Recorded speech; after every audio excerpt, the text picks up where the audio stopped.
A atração a seguir é recomendada para todas as idades.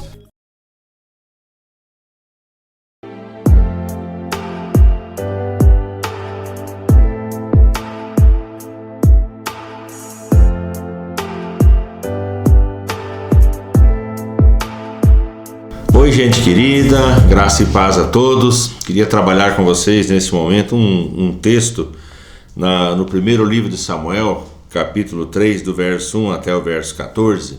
Um texto que nos remete ao primeiro dos profetas, Samuel.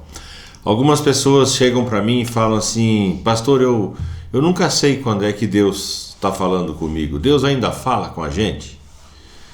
E é sobre isso que eu queria trabalhar com você. O texto nos fala que Samuel, ele foi fruto, vamos dizer assim, da oração de uma mãe chamada Ana, e ele foi consagrado ao Senhor, ao serviço do Senhor, ainda muito jovem, muito menino, muito criança, e foi introduzido e deixado então no templo, em Silo, sob a responsabilidade do sacerdote Eli. Numa daquelas noites, a voz do Senhor veio e chamou Samuel. Samuel, Samuel. Ele se levantou e foi até o sacerdote Eli e disse: estou aqui, pois me chamaste. E o sacerdote falou: menina, não te chamei, volta a dormir. E ele voltou a dormir. A voz veio pela segunda vez e pela terceira vez, e ele procedeu da mesma forma, foi até o sacerdote e disse: estou aqui, pois me chamaste. Na terceira vez, o sacerdote Eli, ele tem um lampejo ainda de lucidez, e ele diz: é Deus que está querendo falar com esse moço. E então ele disse ao menino: quando você escutar essa voz novamente, você responde: fala, porque o teu servo ouve. E de fato assim aconteceu. A voz veio pela uma quarta vez, chamou o menino e ele respondeu. E então o Senhor disse que estaria para retirar da mão do sacerdote Eli todo o sacerdócio e anular todo o seu sacerdócio devido ao pecado dos seus filhos. Seus filhos, sacerdotes como ele, haviam errado e pecado e feito errar toda a nação, consequentemente. E esse é o texto então: um menino consagrado que cresceu na intimidade com o Senhor, que foi confirmado como profeta. O primeiro livro de Samuel, capítulo 3, o verso 20 e o verso 21, deixa isso muito claro, que Samuel estava confirmado como profeta do Senhor. Mas tinha um detalhe: ele não conhecia a voz do Senhor. No verso 7 do capítulo 3 diz: porém Samuel ainda não conhecia o Senhor e ainda não lhe tinha sido manifesta a palavra do Senhor, que foi esse episódio que eu relatei para vocês, Ele não sabia distinguir a voz do Senhor, a palavra ainda não tinha sido revelada a ele, mas Deus queria de alguma maneira entrar em contato com ele, falar com ele, revelar o que estava para fazer. Deus estava para fazer uma mudança, uma alteração na forma de se comunicar com o seu povo. Aliás, o livro de Amós, no capítulo 3, no verso 7, diz que Deus, ele nada faz sem primeiro revelar aos seus profetas. Deus chama os seus de intimidade e ele diz: olha, estou para fazer coisa grande, coisa nova no meio de vós e tal. No livro do Salmo 25, versículo 14, diz que a intimidade do Senhor é para aqueles que o temem, aos quais dará a conhecer a sua aliança. Presta atenção nesses detalhes. Deus é um Deus que revela o seu intento, Deus é um Deus que revela a sua vontade, e ele faz isso revelando primeiramente aos seus profetas, àqueles que têm uma maior intimidade com ele.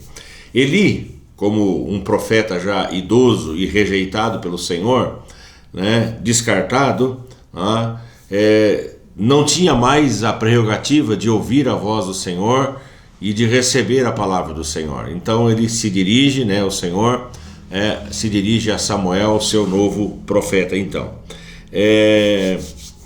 por que o profeta Eli, essa é a pergunta que eu quero fazer e trabalhar com você um pouquinho, por que o profeta Eli não ouviu a voz de Deus se ambos estavam próximos? Eles estavam não muito distantes, apenas separados por uma espécie de, vamos dizer assim, de repartição, com uma espécie de um linho, alguma coisa assim. Por que Eli perto do Santo dos Santos, não ouviu a voz do Senhor, e Samuel, o menino, Samuel, a criança, o jovem, conseguiu distinguir a voz do Senhor naquele ambiente. Por quê? Qual é a explicação que nós encontramos? Eu tenho aqui 3 coisas que eu gostaria de compartilhar com vocês que eu julgo fundamentais. A primeira delas é que a comunicação de Deus, a voz do Senhor, ela é pessoal e intransferível. Presta atenção nisso que eu estou te dizendo. A palavra do Senhor, a voz do Senhor, ela é pessoal e intransferível, ou seja, quando Deus realmente quer falar com uma pessoa, Ele quer falar com a pessoa. Ele não fica fazendo rodeios ou mandando recados por segundo, por terceiro. A voz de Deus, ela é tramitada na pessoalidade, ou seja, Deus realmente quer falar com aquela pessoa. E Deus queria falar com Samuel. O direcionamento da sua voz era em relação a Samuel. Então, essa é a primeira coisa. Mas eu nunca ouço a voz de Deus. Bom, Deus quer falar com você, Deus quer falar comigo. É pessoal e intransferível. Segunda coisa que eu gostaria de destacar para você é que a voz de Deus, porque Deus ele só se manifesta na intimidade, onde há intimidade com Ele, né? Ele estava, vamos dizer assim, fisicamente próximo do Senhor. Estava ali, próximo ao Santo dos Santos, né? Samuel estava um pouco mais retirado. Eli estava próximo, fisicamente, geograficamente, mas o seu coração estava distante do Senhor. E Deus leva em conta justamente o contrário. Não é a questão geográfica, a questão física. Deus leva em conta a intimidade do coração. Então, o que nós aprendemos? Que há uma diferença fundamental para a manifestação da voz de Deus, que é justamente o grau de intimidade que a pessoa tem com o Senhor. Então você tem que levar em conta isso. Primeiro, a voz do Senhor, a palavra do Senhor, ela é pessoal e intransferível. Segundo, né, tem a ver com o grau de intimidade. Quanto mais íntimo do Senhor nós nos tornamos, mais fácil será reconhecer a sua voz. E uma terceira coisa que eu preciso abordar com você é que Deus já havia falado uma vez com o sacerdote Eli. Deus já havia, olha só como é interessante, o texto fala de um profeta anônimo, vamos dizer assim, de um profeta desconhecido. Está ali no primeiro livro de Samuel, capítulo 2, do verso 27 até o verso 36. Deus já havia selecionado um profeta que fora falar com Eli e ele não deu ouvidos, ou seja, o profeta foi lá e diz: olha cara, a tua casa está uma bagunça. Os teus filhos estão fazendo tudo aquilo que é errado e você não está corrigindo os teus filhos, você está deixando os teus filhos fazendo o que eles bem entendem, está fazendo errar o povo. E foi exortando o sacerdote, e o sacerdote fez de conta que aquilo não era com ele. Então veja bem, o coração daquele sacerdote já havia se tornado duro, endurecido, empedernido. Deus já havia tentado mostrar o caminho, mostrar a direção, e ele não deu ouvidos. Então, a voz de Deus é pessoal e intransferível, tem a ver com o grau de intimidade e tem a ver também se Deus já falou uma vez e a pessoa não deu ouvidos, por que razão Deus falaria uma terceira, uma segunda, uma terceira, uma quarta vez? Você entende isso? Então nós temos que levar isso em consideração. Eli não soube governar a sua casa e isso é uma tragédia.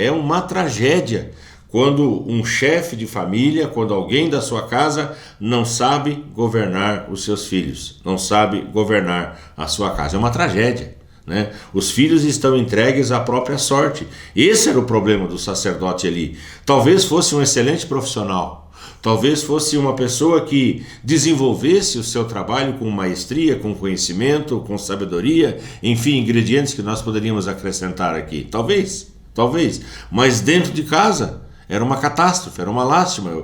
O profeta vai lá e fala: cara, acerta a tua casa, porque senão Deus vai te rejeitar, o juiz de Deus vai vir sobre a sua vida. É interessante, os filhos, Hofni e Finéias, eram muito mal educados, né? Eles roubavam, vamos dizer assim, as melhores carnes que eram pro sacrifício no tabernáculo, né? Eles pegavam as melhores partes, usavam para si, né?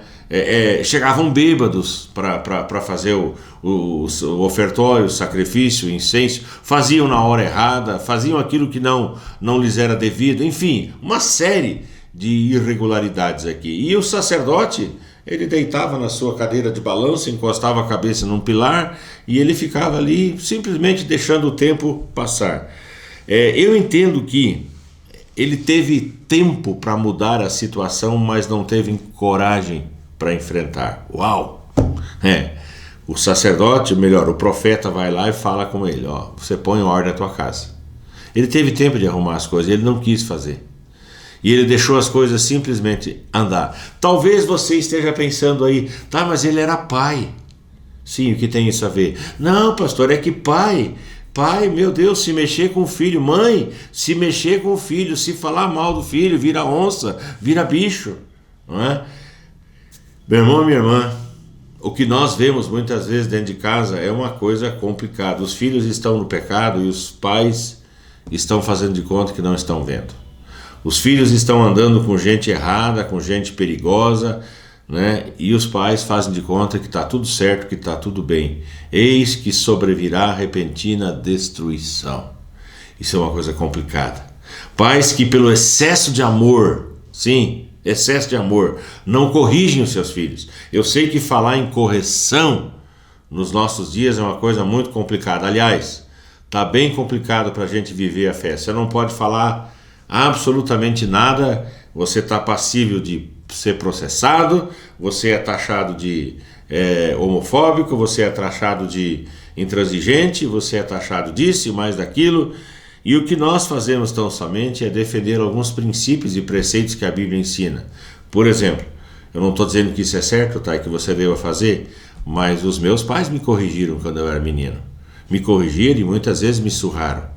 E eu não digo que meus pais não me amavam, né, que eles me odiassem. Não era isso. Hoje eu tenho ciência, eu tenho certeza que os meus pais fizeram isso porque eles me amavam demais e eu estava fazendo coisa errada. E certamente se eu continuasse fazendo aquelas coisas erradas, além de desonrar o nome da família, desonrar o nome deles como pessoas irregradas, pessoas sem educação, eu estaria correndo um sério risco de me tornar um delinquente, um bandido, qualquer coisa desse tipo. Então o que o pai fazia? Talvez com pouca informação, ele ia lá e tirava o cinto e surrava e batia e dizia, não quero mais que você faça isso e assim, assim. Eu lembro, por exemplo, eu fumei na vida meio cigarro. Eu peguei o cigarro do meu pai e eu fui atrás de um galpão e eu falei, vou fumar, o pai fuma, eu vou fumar também. E eu comecei a fumar aquele cigarro, meu pai chegou, fechou a mão e me bateu na boca com aquilo. Ele falou assim, eu não quero nunca mais ver você com um cigarro desse na boca. Daí eu disse para ele, mas o senhor fuma? Daí ele disse, mas não é porque eu pulo no poço que você tem que pular atrás. Então ele fez errado talvez, mas o objetivo dele foi certo. E às vezes os pais, eles com medo da reprimenda da sociedade, com medo do conselho tutelar, com medo de não sei o que, deixam os filhos soltos. Então o que acontece? Os filhos tomam conta da casa.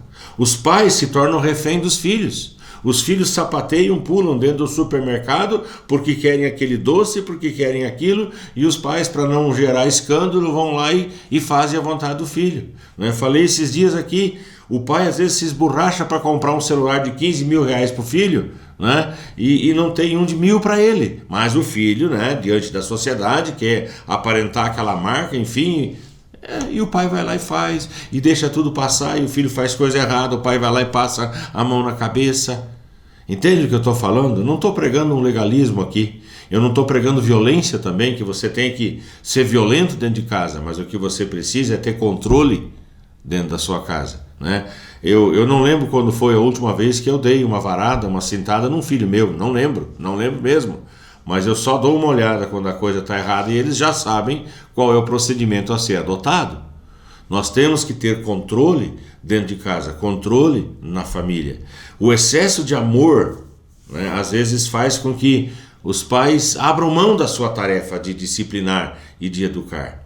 Outra coisa que acontece é que os pais, na sua ausência e na sua falta de presença, eles acabam compensando essa falta de amor dando presentes, dando coisas para os seus filhos.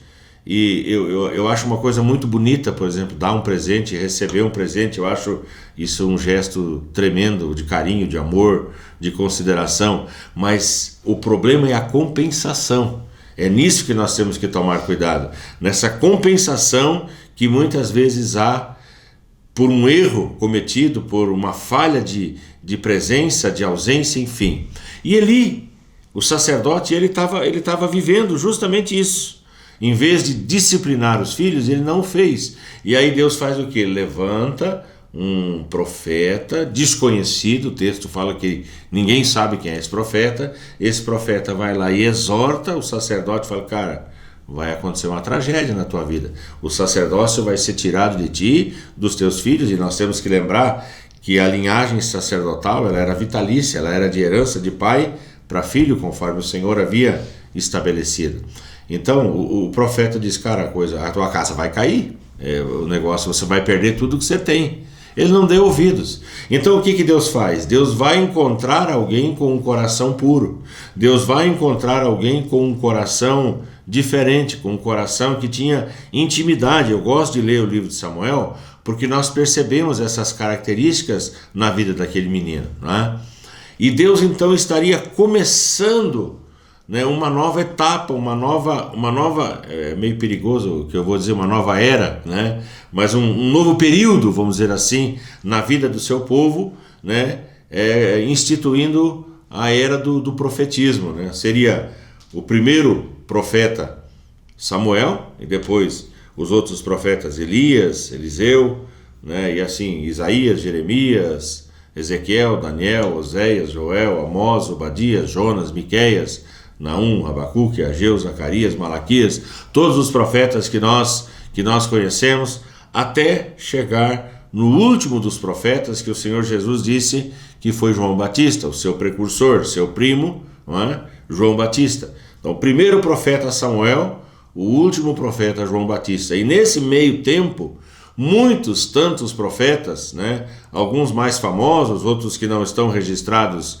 vamos dizer assim, como autores bíblicos, autores sagrados, né? Mas alguns profetas que foram boca do Senhor no meio de uma época em que Deus havia retirado, vamos dizer assim, a sua presença por causa do pecado, né?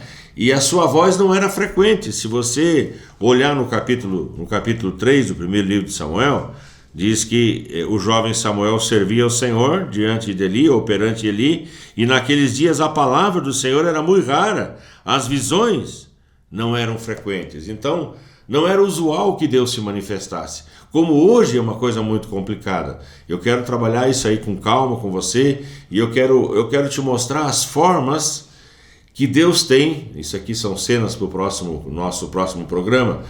As formas que Deus usa para manifestar a sua voz e a sua vontade, o seu querer, para dar direcionamento à vida dos seus eleitos, à vida dos seus filhos, à vida da igreja. Deus é um Deus que não deixa os seus sem a sua palavra. Então ele tem os seus meios, tem as suas formas e alguns critérios que nós precisamos usar nos nossos dias para não aceitar qualquer coisa como sendo voz do Senhor. Sim, porque muitas pessoas chegam e falam, não, Deus falou comigo.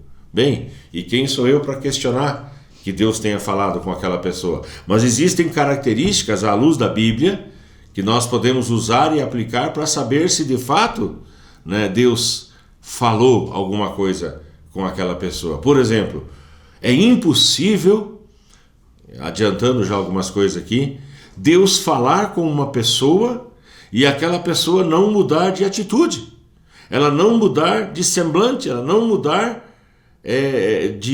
da sua forma de agir. É impossível, porque Deus, quando ele manifesta a sua glória, eu vou te dar um exemplo que você vai entender de cara. Moisés, ele sobe ao Monte Sinai para receber as tábuas da lei, demora durante 40 dias, 40 noites, o povo começa a murmurar pela sua impaciência e fala, esse homem morreu lá em cima, esse homem não vai mais voltar. Chamam Arão e falam para ele, olha, faz uns deuses aí para nós adorarmos, né? Nós queremos algo que a gente possa ver, porque esse Deus de Moisés, eu acho que não está com nada, né? Mais ou menos assim. E aí o que acontece? Arão vai lá, faz o bezerro de ouro, aquele povo adora, e então nesse período em que o povo está ali adorando o bezerro de ouro, se prostituindo literalmente diante daquele ídolo, o que acontece? Moisés desce com as tábuas da lei do Monte Sinai, e o texto no livro de Êxodo diz que o rosto de Moisés ele resplandecia a tal ponto de que as pessoas escondiam, botavam a mão na frente de tanto que o rosto dele brilhava. Por quê? Porque ele estava diante do Senhor. Aquele monte onde Moisés estava, havia trovões e relâmpagos. Por quê? Porque a presença do Senhor estava literalmente lá. Então, se Moisés desce transfigurado, o seu rosto desce mudado. Ele desce daquele monte depois da presença de Deus, ele desce com a lei do Senhor, aquilo que Deus queria que o povo obedecesse, que nós conhecemos como os 10 mandamentos. Não é? Então o rosto dele mudou. Houve uma mudança perceptível da parte das pessoas que estavam ali adorando aquele ídolo lá. Então você entende? Uma das características é automaticamente a mudança. Tem que ter uma mudança. Ah, Deus falou comigo e não mudou nada. Ah, Deus falou comigo e as atitudes continuam as mesmas. Tem alguma coisa errada. Ou Deus não falou, ou Deus não falou. Entende? Então eu vou trabalhar isso com vocês. Eu peço que vocês tenham um pouquinho de amor e um pouquinho de paciência comigo, e eu vou passando essas informações para vocês. O que eu quero deixar claro é que Deus deseja falar conosco. Deus deseja manifestar a sua voz. Deus deseja ter um tempo de intimidade comigo e com você e manifestar o seu querer. Guarde isso no seu coração. Peça para o Senhor de alguma maneira estar falando com você, revelando a sua vontade. Não fique na angústia, não fique na indecisão, mas tenha certeza de que Deus ama você, se preocupa com você e Ele quer falar com você. Vamos orar. Nosso Pai amado, nosso Pai querido, nós agradecemos pela Tua Palavra. A Tua Palavra é a forma por excelência que o Senhor tem de falar conosco. Não há engano quando nós olhamos para a Tua Palavra. Não há engano quando nós olhamos para a Bíblia Sagrada, que verdadeiramente foi escrita por homens, mas inspirada pelo Teu Espírito Santo, e ela tem se tornado útil para a nossa correção, para a nossa repreensão, para a nossa educação na justiça, a fim de que o homem de Deus seja perfeito e perfeitamente habilitado para toda boa obra. É dessa maneira que nós queremos viver. Fala conosco de alguma forma, de alguma maneira, manifesta o Teu querer, a Tua vontade, a Tua direção. Em nome de Jesus, Paizinho querido, abençoa esta casa, abençoa essa família, derrama da Tua graça, da Tua presença, da Tua unção de cura. Para a glória do Teu nome nós oramos assim e nós agradecemos. Amém e amém. Valeu, gente amada, gente querida, que Deus abençoe você, sua casa, sua família. Ótimo dia para todos. Eu sirvo um Deus que faz milagres todo dia. Ele é o Deus que faz sinais e maravilhas. Só Ele é Deus sobre a terra e o céu. Ele é grande, Ele é bom e fiel. Ele me deu todo o amor do céu, tão divino. Seu Filho Jesus, que naquela cruz mudou meu destino. Quando eu pensei estar só, não estava, porque o meu Deus me acompanhava. Ele é o que eu preciso todos os dias. Ele é a verdade, estou seguro, pois Ele não muda, não tem variação. Esse é o Deus que eu tenho comigo no meu coração.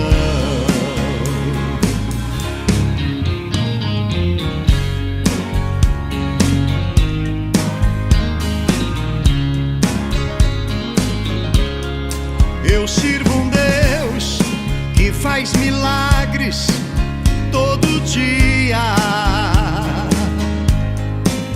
Ele é o Deus que faz sinais e maravilhas. Só Ele é Deus sobre a terra e o céu.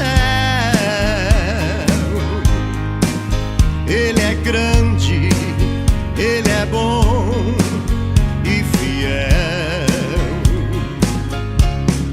Ele me deu todo o amor do céu, tão divino. Seu Filho Jesus, que naquela cruz mudou meu destino. Quando eu pensei estar só, não estava, porque o meu Deus me acompanhava. Ele é o que eu preciso todos os dias.